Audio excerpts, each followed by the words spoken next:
Alright guys, it's going to be a short video today on the thermostat removal on this 40 jet or 60, 50, any of the 4-cylinder 60, 50, 40 Mercuries is like this. And for us jet guys, especially us running here in Texas, we ain't got those beautiful clear waters that's just something you dream about up in Missouri or Idaho or something like that. We got the mud, and every time the river runs, river rises, there's drift all coming down.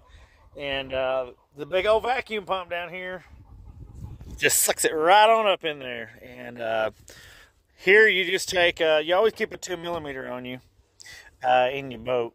And you don't have to take that off. I was looking at something else. But right here is your thermostat cover. You guys see that? Sits right there, 2mm boats. You pop it off. Boom. And what's going to normally happen, you're going to get an alarm.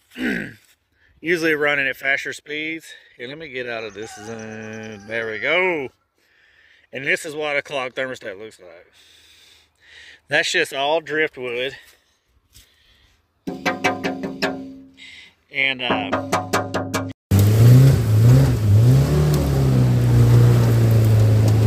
oh god, that was stupid. Usually if you're in the water doing this, you just rinse it out in the river, and then you can take a flathead or something and pick the rest of it out.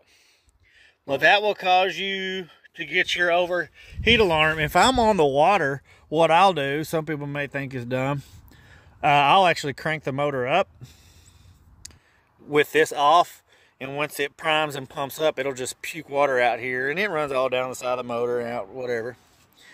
But that'll kind of, I'm not going to do it this time because I'm not near a water hose to either do the flush port. You can flush it and it'll fill up and puke water out right here.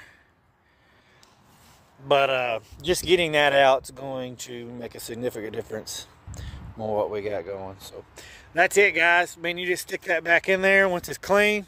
That gasket, 1,000 out of 1,001 times is reusable. If not, you're on the water, you'll be fine. If it leaks a little, it ain't gonna hurt nothing till you can get it replaced. And put your bolts back in there. Just snug them up. They're not, they don't have to be torqued to nothing special. A couple pounds probably all it takes. But that really all there is to it, is you can do this on the water. Typically I think I trim all the way up and point it this way, and at that point if you use to drop something, it comes back in the boat anyway. So, I have dropped this thermostat in the river, and you can run this motor without this thermostat. This keeps it at about 120 degrees, I think, 125. I'm not sure of the actual temperature, but it's somewhere a lot lower than what your automobile is. So if you was to lose it, don't worry about it. Order you a new one, put it on when it comes in. You ain't gonna hurt nothing. Engine may run a little richer if the water's extremely cold. I'm sure the ECM probably uses oil temperature to base off how much to enriching it. But we're not going to get into that because I don't actually know the facts. But either way, let's get you going. You ready, Aaron? Let's do it.